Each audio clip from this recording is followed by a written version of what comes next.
स्वागत है आपका हमारे चैनल में। तो आज की इस वीडियो में हम बात करने वाले हैं इन्फो एज कम इंडिया के बारे में। ठीक है, तो जैसा कि स्टॉक काफ़ी भगा है, तो क्यों भगा है ये डिस्कस करते हैं। चार्ट पैटर्न एनालिसिस करने की कोशिश करेंगे इन चीज़ों की कि क्या हो सकता है, क्या नहीं हो सकता, हाँ कि क्या कर सकता है ये स्टॉक, क्या नहीं कर सकता। ठीक है, तो आइए डिस्कस करते हैं। तो भाई ये मंथली टाइम फ्रेम पे हम हैं, और फिर वीकली टाइम फ्रेम पे भी एनालिसिस करेंगे और देखेंगे सारी चीज़ें। डेली टाइम फ्रेम पे भी जाएंगे। ठीक है, तो देखते हैं सारी चीज़ें। और 2010 से के पहले भी ये स्टॉक काफ़ी तेज़ भगा था, बट वो फिर कंसोलिडेशन फेज में फंस गया। उसके बाद फिर 2015, 16, 17 तक ये भगा ही नहीं, 20 तक मान के चलो भगा ही नहीं से।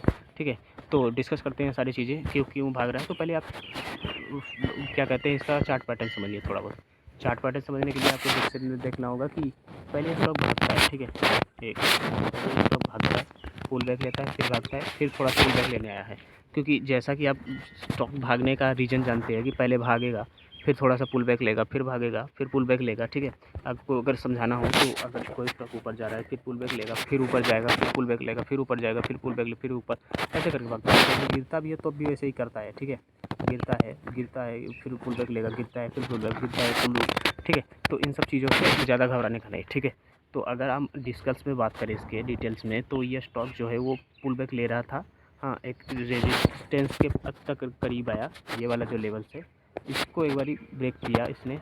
हाँ, फिर यहाँ पे आके सपोर्ट लिया। ठीक है, ये जो रेजिस्टेंस है, यहाँ पे रेजिस्टेंस बनता है, सपोर्ट बनता है। ठीक है, तो यहाँ पे सपोर्ट लिया, उसके बाद अब भागने के मूड में है। तो अगर वीकली टाइम फ्रेम पे आप देखोगे तो स्टॉक एकदम फट चुका है डब्लू पैटर्न में, एक ब्रेकआउट भी आ चुका है। ठीक है, और ज़्यादातर ये हो सकता है कि कहीं ये डब्लू पैटर्न का ब्रेकआउट रीटेस्ट हो भी हो सकता है। हाँ, ठीक है, क्योंकि आप अगर देखोगे तो ये वाला लेवल्स ब्रेकआउट भी हुआ है। ठीक है, यहाँ पे जो लेवल्स थे ये वाला, यहाँ पे ब्रेकआउट आया है।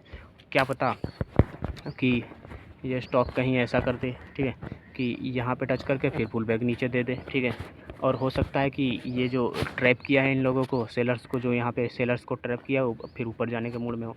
तो अगर ये ज़्यादा तक ऊपर जाएगा, क्योंकि अगर ये लेवल्स को ब्रेकआउट देता है, ये लेवल जो है 1277, ठीक है, 1277 के ऊपर क्लोजिंग होता है तो बाइंग की मोमेंटम बन सकती है। फिर ये स्टॉप लॉसेस हिट करके आएगा, और कहीं अगर यहीं से आज के ही दिन से यार ये मोमेंटम ऐसे नीचे की तरफ दिखाना शुरू कर देता है तो फिर ये सेलिंग की तरफ आएगा। ये लेवल से एक बारी ब्रेक नीचे की तरफ, ये जो लेवल से एक बार मार्क कर दूँ मैं, ये वाला।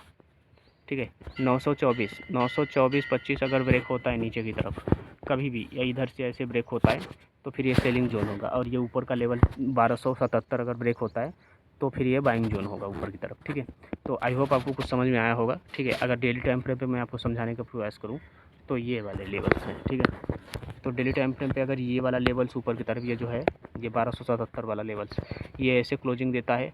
हाँ, डेफिनेटली अगर स्ट्रॉन्ग बुलिश मोमेंटम में तोड़ता है तब भी आपको बाइंग करें, क्योंकि इसमें रिटेस्ट की कोई संभावना नहीं है, क्योंकि सपोर्ट या रेजिस्टेंस नहीं तोड़ रहा है। ठीक है, अगर ये बाइंग मोमेंटम में ऐसे सॉलिड तोड़ता है तो आपको डेफिनेटली बाइंग की तरफ घुसना चाहिए। और अगर कहीं ये ऐसे बाइंग मोमेंटम में घुस के फिर ऐसे पुल बैक दे देता है, क्योंकि एक क्या कहते हैं, आप ये रीटेस्ट करने भी आ रहा है वीकली टाइम फ्रेम पे। ठीक है, ऐसे पुल बैक दे देता है तो आपको फिर सेलिंग की तरह जाना चाहिए। बट यहाँ पे सेलिंग आपको नहीं करनी है, सेलिंग आपको करनी है हमेशा 924 के नीचे। ठीक है, अगर ये 924 के नीचे ब्रेक करता है तो अब आपको जाके सेलिंग करनी है। और कहीं अगर ये 924 पे ही आके सपोर्ट लेना शुरू कर देता है, ठीक है, अगर मान के चलो ऊपर से आया,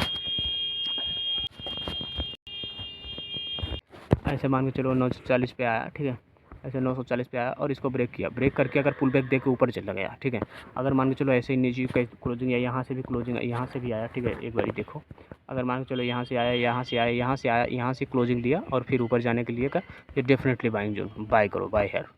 ठीक है, ये लेवल्स फिर बाइंग जोन बन जाएगा।